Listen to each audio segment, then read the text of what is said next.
Hi everyone, welcome back. Today on Much Ado About History is the story of how a French language expert, a regular military officer, and one of the greatest generals in world history combined to crack the code of Egyptian hieroglyphs. Today's story is about the Rosetta Stone.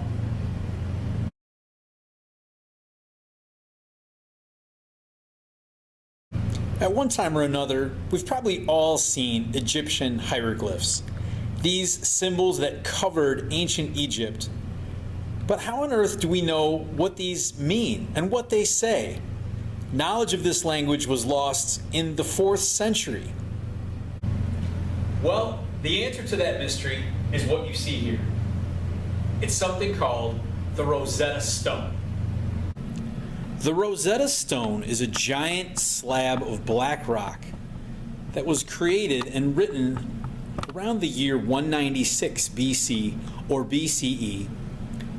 We don't know how long it stood and gave its message, but we do know that it was lost for many centuries and discovered again in the year 1799.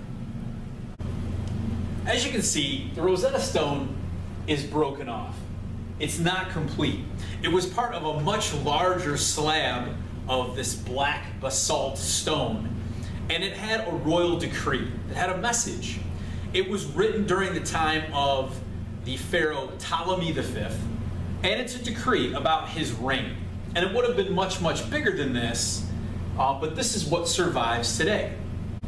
When the power of the ancient Egyptian kingdoms finally came to an end, and they were conquered by other empires like the Persians, the Greeks, the Romans, eventually knowledge of their ancient language, the writing of the hieroglyphs, was lost. But as they were carved in and engraved into so many structures and buildings and left on so many scrolls and texts, people saw them and they wondered what they meant. But the knowledge of them was lost forever until this discovery was made, the discovery of the Rosetta Stone. This, of course, not being the real one.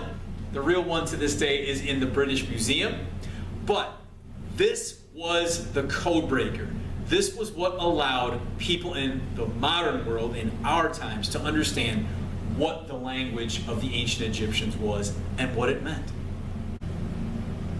In 1799, the great French general, Napoleon Bonaparte, was fighting a campaign in Egypt against the British for control. And he knew that an attack was coming. He knew that the British army was on its way. So he ordered his men to stop and build a fort. And that fort was going to be built near a town called Rashid, which is also known as Rosetta. And so his men started digging entrenchments to build the fort. And one of his military officers, a man named Pierre-Francois Bouchard, noticed that while his men were digging, they came across this discovery, this large stone that had writing on it. And not writing in just one language or two, but writing in 3 languages. And that was really the key to cracking the code of ancient hieroglyphs. Now, Bouchard knew that this was an important find, but he couldn't decipher it himself. It took several more years and much more study until another Frenchman, an expert in language and linguistics, a man named Jean-Francois Champollion, finally announced to the world that he could decipher the hieroglyphs based on the fact that there were 2 other languages on the tablet. Even though what they discovered was an incomplete slab in the Rosetta Stone, there was enough lines in the 3 languages that they could be compared together. So at the top of the slab, you have the hieroglyphs, the language of the ancient Egyptians that really everyone saw but no one could decipher. This was a special language. It was a sacred language. It was called the language of the gods. And this was the code that everyone was trying to break. The second language below that was called Demotic, which was another ancient Egyptian language that was the language of the people, the language of the law, and there were linguists in the 17 and 1800s that could decipher this text. And at the bottom, very importantly, was ancient Greek.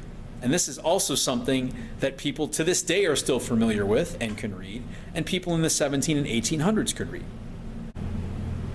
Even after the Rosetta Stone was discovered, it took many more years to try to interpret the meaning and the language.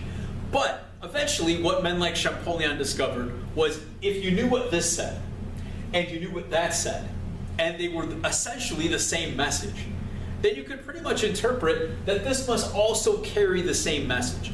And if you could determine the sounds and the syllables of ancient Egyptian hieroglyphs, you would be able to uncrack the code. And so, because of the Rosetta Stone and its discovery, we know what Egyptian hieroglyphs mean. Thank you very much, and until next time on Much Ado About History, have a good day and be well.